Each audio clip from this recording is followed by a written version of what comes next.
Welcome back to Peer-Guided DBT Lessons, provided by DBT Skills application, Peers Helping Peers. This week's lesson, marked 2-14 in our Distress Tolerance module, we'll be looking at turning the mind. Please keep in mind that we're simply peers helping peers, working together to bring about more peaceful, constructive, and ultimately happier lives. In other words, a life worth living.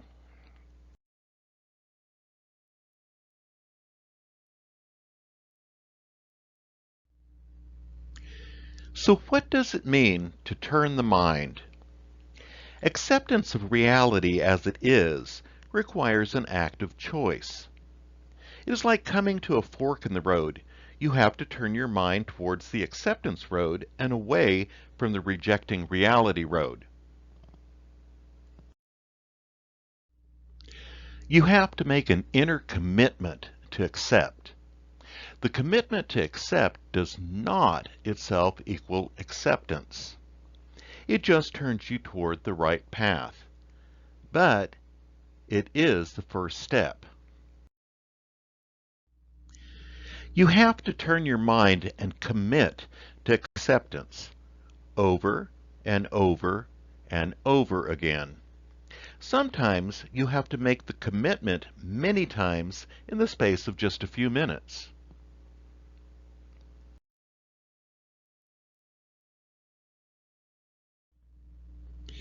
Radical acceptance is easier to understand than it is to practice.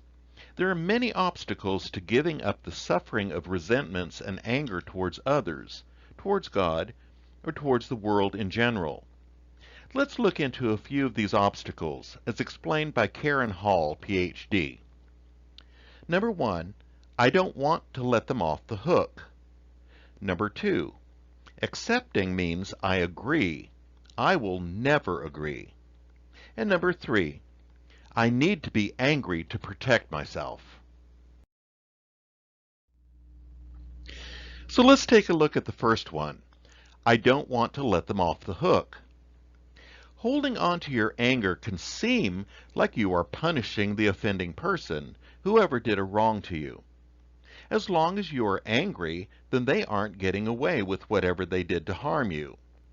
Your anger serves as a marker, a memorial almost, of their actions.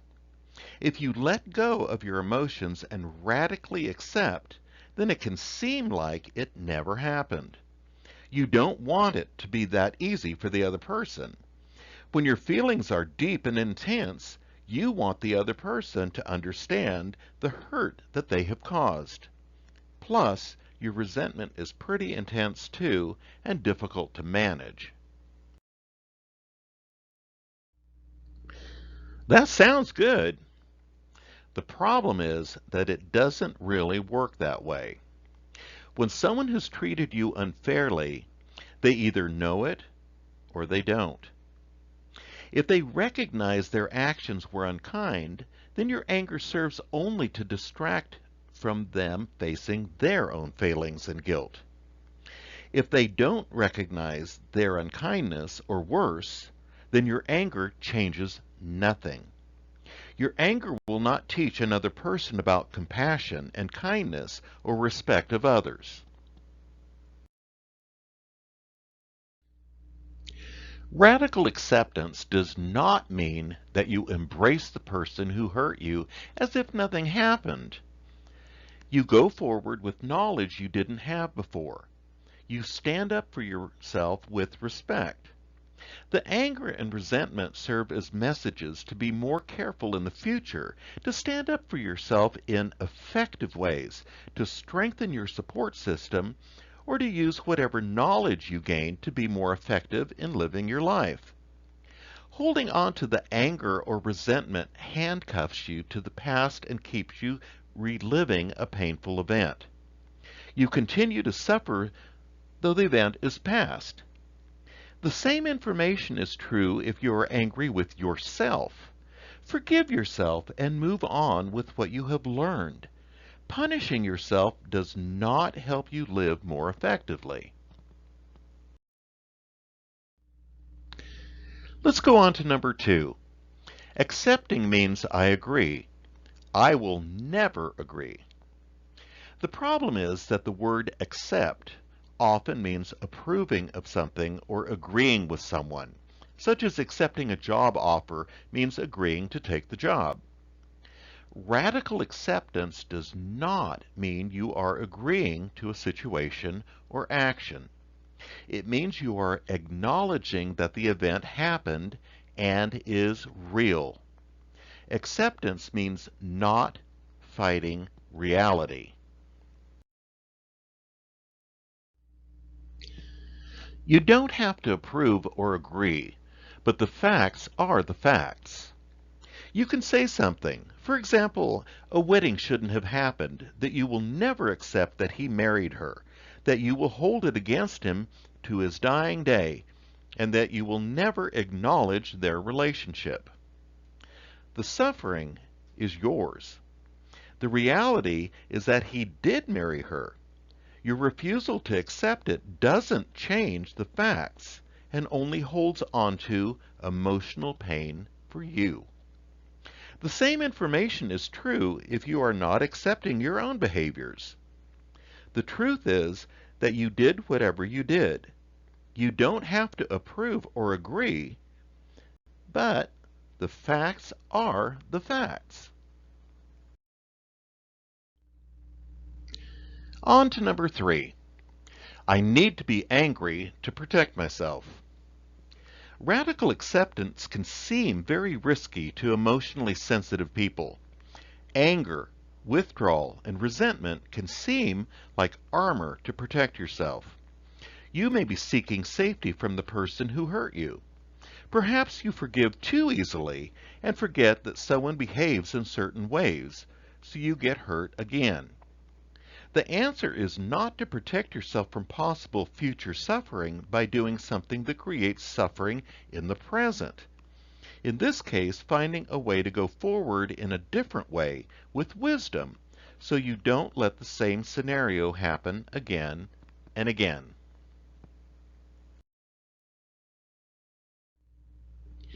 You may be using anger to protect yourself from more painful feelings, such as hurt, sadness, and emotional pain. As long as you stay angry, you don't feel as vulnerable. Feeling sad and hurt can make you feel quite vulnerable.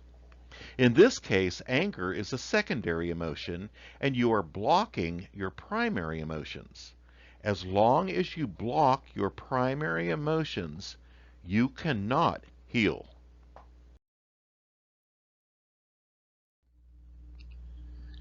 As we investigate obstacles that hold us back from radically accepting, we will repeatedly find that none of the obstacles outweigh the benefits.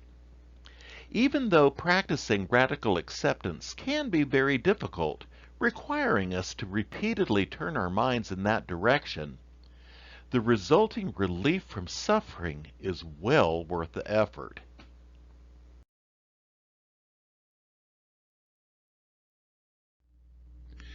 Now let's take a look at some problem coping strategies. There are really only 4 options. Choice 1, solve the problem. Choice 2, change your perception. Choice 3, radically accept the situation. And choice 4, stay miserable. The fork in the road. If we have admitted to ourselves that 2 of the possible options are not actually options for our current problem, we will clearly see that there are only 2 options that remain for us to choose from. If we can envision the 2 remaining choices as a fork in the road, that image can help us to understand what is meant by turn the mind. We have to turn our minds towards either the do nothing and stay miserable option, or towards the radically accept and tolerate the problem option. It would be safe to say that the majority, if not the entirety of us, would prefer to not stay miserable. Yet our brains attempt to avoid acceptance, which is the only coping option that will unstick us from our misery. The first step forward in turning the mind is to recognize that we are once again fighting against acceptance and become aware that we are still fighting reality.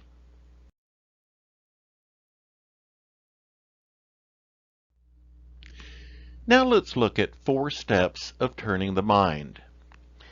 Step 1. Mindfully observe that you are no longer accepting or are fighting reality. Step 2. Make an inner commitment to accept reality as it is. Step 3.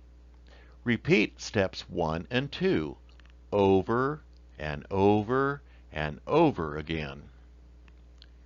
And step 4.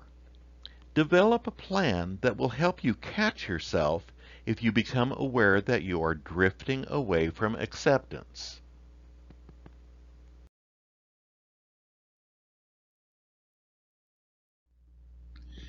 Radical acceptance means completely and totally accepting something from the depths of your soul with your heart and your mind.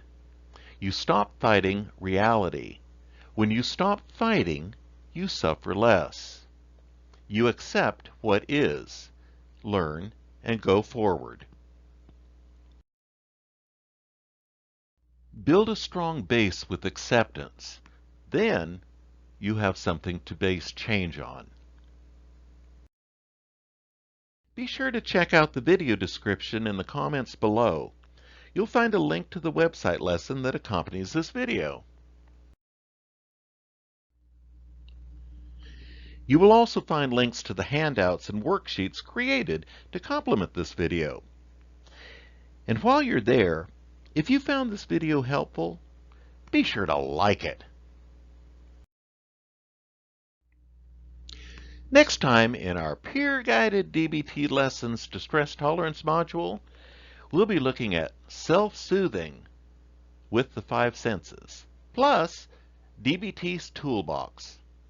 And be sure to check out our YouTube channel where our entire DBT course is now available. Thank you for watching. Hope to see you next time. Bye for now.